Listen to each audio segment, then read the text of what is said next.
What up, party peeps? I think this is kind of where we left off last time. We put the bracket for the batteries. We welded that up. So doing a little cutting here now. See, so this is going to come up a level. There, I'm standing at the side door. So this will end up being a step and pass through there. Over there, at the end of that plywood, there'll be a wall coming this direction.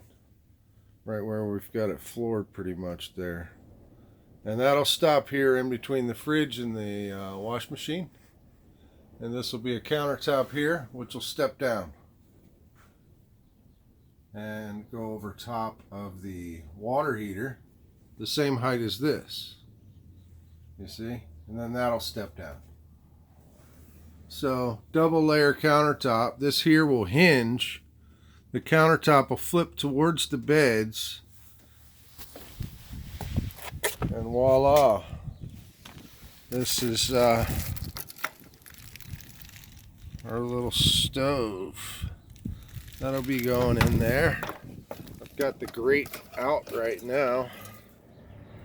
But 3 burner to lighten it up a little. And yesterday I spent all day.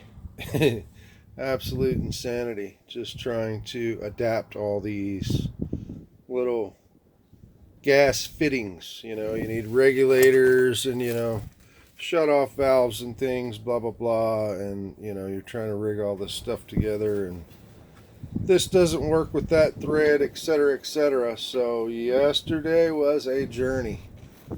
We started building up the back a little, putting some slats going from, well, in all directions in a lot of ways, because there's going to be some lift up hatches and things back there below the bed to make you know, all of our plumbing, pump, a lot of our electrical, a lot of that stuff is back there in the garage, so want to make things easy access. So the bed plywood will be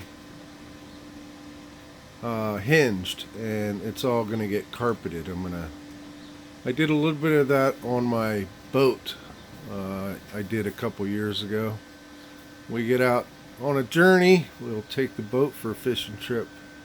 Kind of redid that and did the plywood carpeted, stapled on the back, and looked really factory. It turned out really nice. So we're gonna carpet all this wood. So I'm not really concerned about overcuts and things like that. And even if I was, you know, you could paint that plywood.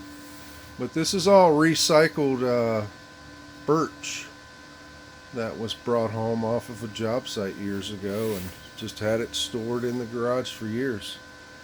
And so we're making good use of recycled products. Alright, well, just wanted to give you guys a little update on where we were.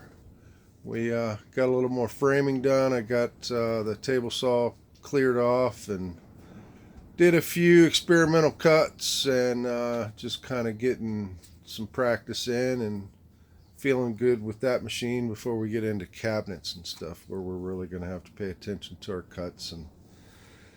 But things are coming along. This is the end of the cabinetry here, and this is going to come back, and then we curve back towards the batteries. We've got a stove that's going to set here right on top of the batteries. We're going to put heat shields and things in there. I want to insulate them really well anyway, because we want to keep those batteries nice and snug and warm. And right here in this cabinet, right on the other side of the stove, is where we will have our sink, which will be really cool. We'll be able to open the slider and stand there at the sink, and we'll pass way through to get out. That's all we need. I think we worked out about 22 inches or something. It's tight. It's tight. I mean, you really need to get 10 pounds of poop in a 5-pound paper bag, and it gets wet. Oh man, it is tough. This is a lot of stuff in 100 square foot area or whatever, so a lot of figuring. So just wanted to share this with you, maybe kind of get you guys a little bit more of a picture of a 3D visual of how this is all going to go down. This has taken months and months and months of figuring this and that and mistakes, and this isn't going to work there, move that, different height levels. It's not just throwing it on a piece of paper if something's taller, what have you. So that's where we're kind of making good space of the oven stove. It's going to be underneath the countertop, so if you're not using it, you got a nice little space there, and it's right off the bed area. And if you flip it up, it'll work as a nice fire guard from your bedding to the stove. Now the countertop flips up, so that kind of acts as a nice little firewall there. I think that's the word I was looking for.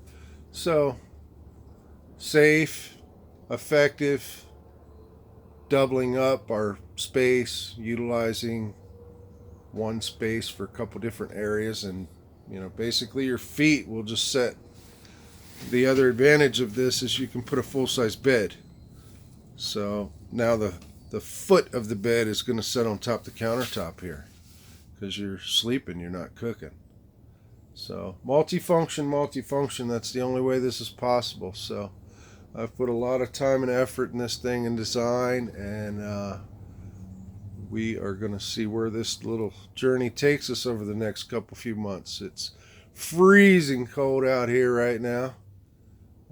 We do got some sunshine today, might be 40 something, but the wind is out of the north and it's just brutal cold. So I got to try to get all these gas fittings figured out, guys. I think I got a way up here to feed it. That's going to come through right in this area underneath the stove, because the stove will end up overhanging the battery slightly before we go up with the stove on the other side here. So we're going to have this nice area here we can sneak our gas hose through. Up from the bottom, if you missed that one, you'd have to go back, but we mounted the propane stove under there. So all right, you guys stay safe out there. Just wanted to give you a little update and show you we're moving forward. This is Vanlife Biker. I'm out. If you liked it, smash me a like, please, and go ahead and subscribe if you want to see this journey. Later.